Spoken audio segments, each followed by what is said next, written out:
Agora a gente continua passando para vocês os melhores trechos das melhores entrevistas que passaram no programa nesse ano.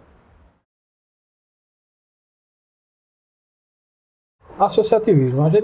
O associativismo nasceu para a gente em 2015, certo? Eu já vinha nessa decaída da farmácia do trabalhador, vinha observando que o horizonte estava chegando perto, então fui atrás de alguma coisa para que a gente tivesse vida nesse segmento. Conheci a Farmarcas, que é a rede associativista da qual a gente faz parte. Temos lojas da Ultra Popular, são lojas de apelo popular, loja de preço, sem muito conveniência de farmacêutico aferindo pressão, essa coisa toda que algumas farmácias têm, mas focado em preço. Então a gente fomos para São Paulo, conhecemos o modelo e trouxemos para cá. E isso está ajudando bastante, não só nelas, como o aprendizado é geral, né? A gente usa nelas e acaba que consegue replicar também em todas as lojas. Esse movimento surgiu em São Paulo. Esse movimento já é bem antigo em São Paulo, tem muita força São Paulo, Minas Gerais, Mato Grosso tá bombando lá também, e agora que está chegando aqui no Nordeste. Você me disse que o Norte também está entrando muito forte, né? Bastante. Pará também tá muito forte lá, megas lojas, com 400 metros quadrados, lojas realmente de ponta. E como é que funciona isso dentro do teu negócio? Rede associativista, certo? Várias pessoas, várias redes se unem junto para comprar, para trocar ideia, para poder ver como vende melhor também, porque muitas vezes o pessoal, assim que eu falo que estou na rede associativista aqui, muita pergunta compra melhor mesmo? Não, a diferença não é tão grande, mas ensina a vender melhor. E aí, da saída da Globo até a chegada na TV Jornal, pra gente finalizar essa questão da tua trajetória e entrar na tua pegada hoje. Tá. Eu, quando estava na Globo, eu recebi um convite para implantar a TV Guararapes, né? Era uma TV que não existia, e eu tinha acabado de vir do MBA, estava assim, super cheio de ideias. A Globo é maravilhosa, eu já estava lá há 8 anos. E aí eu muito inquieto, como sempre fui, né? Eu me sentia meio preso numa organização. Eu dizia que a Globo, ela era tão fantástica, né? Sabe aquela coisa de encandear? Sim. Sabe quando você tá assim, tem um carro com farol alto e você olha assim, você fica paralisado? É a impressão que dá de quem está de longe. A impressão o que eu senti era isso, assim, ela brilhava tanto que ela encandeava, deixava você meio paralisado. Né? E eu sentia que lá fora tinha outras coisas acontecendo e eu queria participar dessas outras coisas. E aí eu aceitei o convite, né, implantar a TV do zero. Então eu coloquei ali muito do meu lado empreendedor, porque imagina, eu passei a vender uma média de audiência de 40 pontos para 1 ponto de audiência. Com todas as dificuldades. Com todas as dificuldades, não tinha tabela de preço, não tinha equipe. Negócio doido. Empreender doido. Eu sei bem o que é. Empreendedor total. Gabi, das pessoas que você atende, geralmente são executivos e líderes, e donos, e gestores. Isso. Como é dizer ao cara que o problema da organização pode ser dele? Olha só, conceituando. Na verdade, eu não posso dizer isso, porque, veja só, a pessoa me contrata para dar uma solução, não é? O caminhar para uma solução à empresa, e chegar a dizer o seguinte: olha, o problema da sua empresa é você. Né? Aperta o pause e pula. Então, isso não dá para dizer, mas de alguma maneira isso fica muito claro, porque até no próprio processo de coaching, os assessments que são realizados, eles demonstram isso. Então, naturalmente, ele vai perceber, fazendo os testes, dando respostas que ele vai pontuar como sendo que isso aqui é quanto de verdadeiro isso aqui, de 0 a 100. De verdadeiro 20, ok, 30, 15. Então, ele vai vendo que existe uma falha ali e, naturalmente, ele conclui. E qual é a reação? Preciso mudar.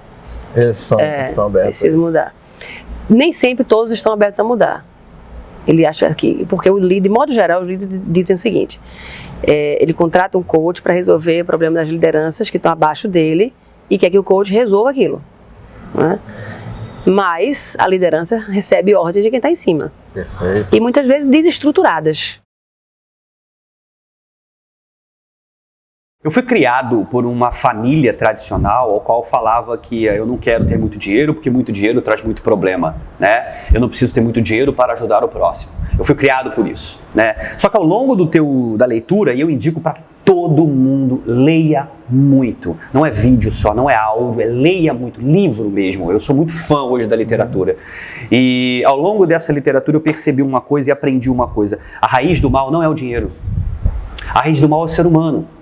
Porque se você tem muito dinheiro com bom caráter, você vai fazer muito bem. É muito mais fácil fazer o bem para alguém ganhando muito dinheiro do que ganhando pouco. Verdade.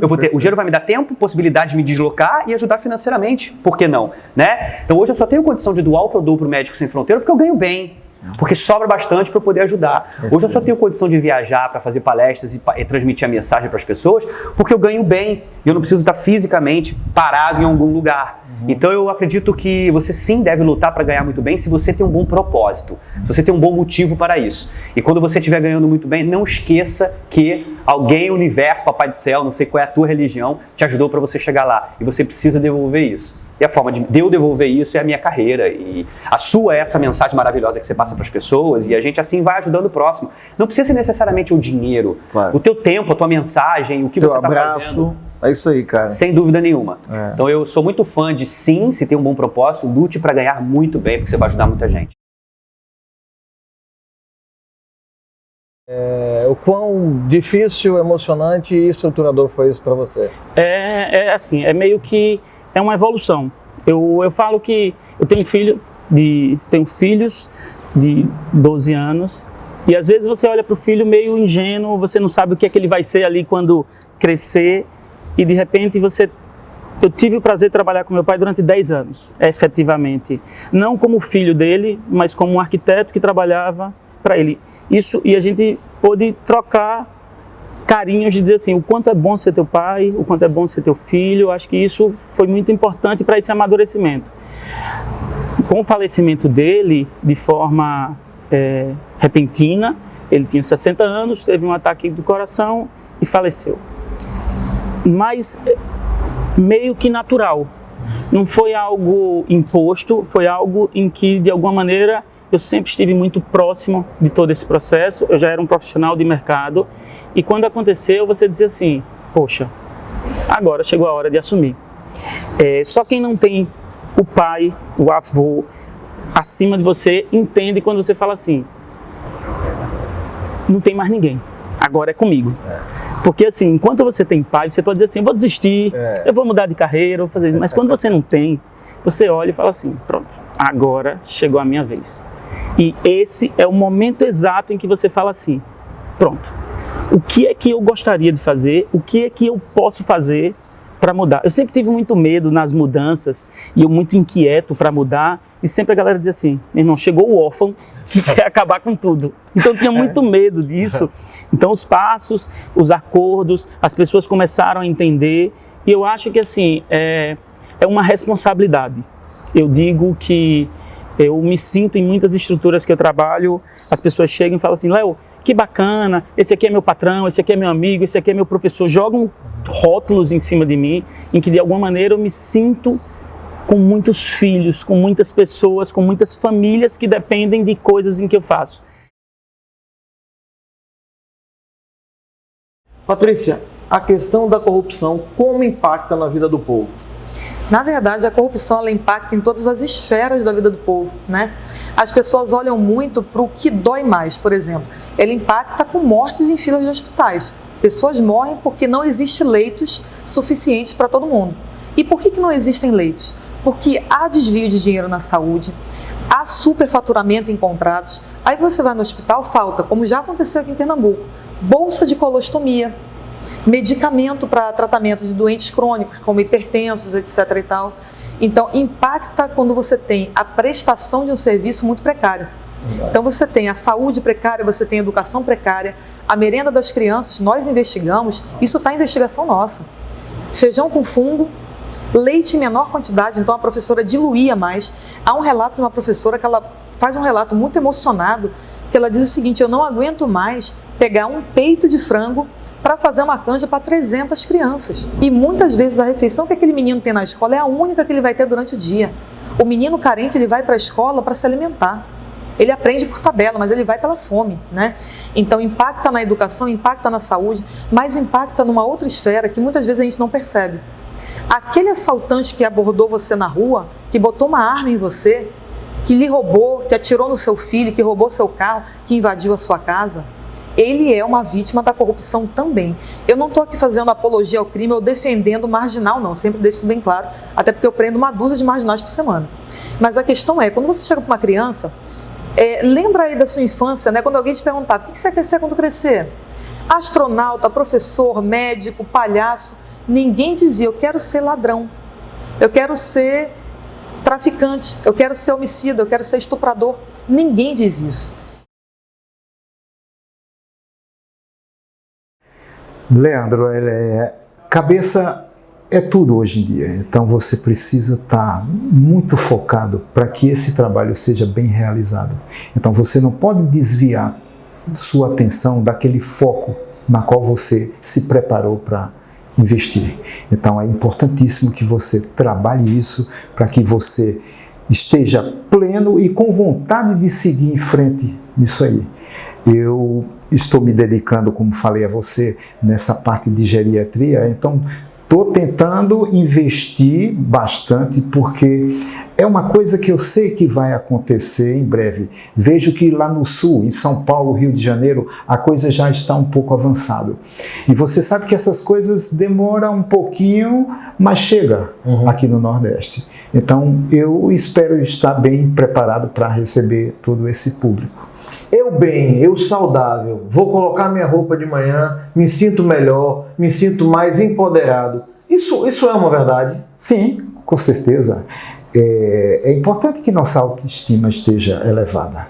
Isso nos dá uma segurança, isso nos dá vontade, vibração de viver. Então isso sim é importante. Eu vejo aqui no consultório as pessoas quando têm um resultado positivo, então você nota pelo o semblante da pessoa. É uma pessoa que você já nota a alegria, está estampado ali na cara. Então, isso é motivador. Então, ela sai daqui mais confiante. Com certeza, isso pesa bastante. Sem falar em algo que a gente não consegue mensurar, né? Que é o que você transparece, o que você emana para as pessoas, né? Isso. Todo mundo quer estar do lado de alguém que está feliz, que está satisfeito, não é isso, cara? Exatamente. Sempre ao lado de pessoas felizes, pessoas bonitas. Então, quem não quer estar do lado dessas pessoas?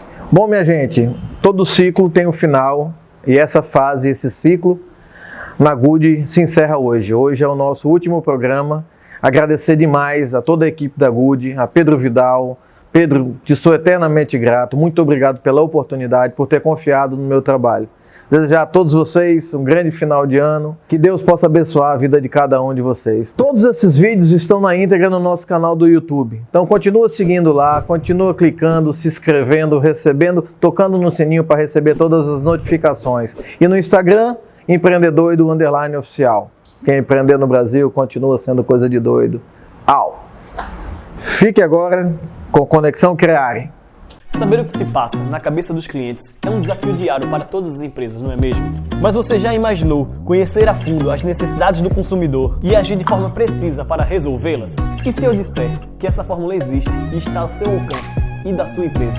Estamos falando sobre Design Thinking e para saber como ele pode fazer a diferença no mundo corporativo, nos acompanhe a partir de agora. Este é o programa Conexão Creare. Cada vez mais, empresas do Brasil e no mundo estão utilizando o Design Thinking para superar desafios internos e externos. Para estabelecer o Design Thinking em sua corporação, é preciso adotar algumas etapas para garantir o sucesso da metodologia.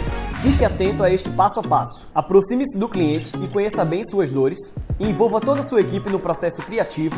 Teste e avalie suas soluções antes de lançá-la para o cliente. Assim é o Design Thinking. E nós da Creare podemos te ajudar a aplicar esta metodologia na sua empresa. Acompanhe nas nossas redes sociais e saiba como. A hipertensão é causada pelo aumento da força que o sangue precisa fazer para circular no corpo. O fator genético, o sedentarismo, a obesidade, o consumo excessivo de álcool e sal são suas principais causas. Pode ser percebida como dores de cabeça, dores no peito e tonturas. A baixa ingestão de sal, a prática regular de atividade física, não fumar e não consumir álcool em excesso, além de evitar o estresse, podem ser excelentes aliados. Seja mais grato, seja mais saudável, viva mais leve, viva mais feliz. Um oferecimento: Drogaria Setúbal, preço baixo e sua saúde em dia.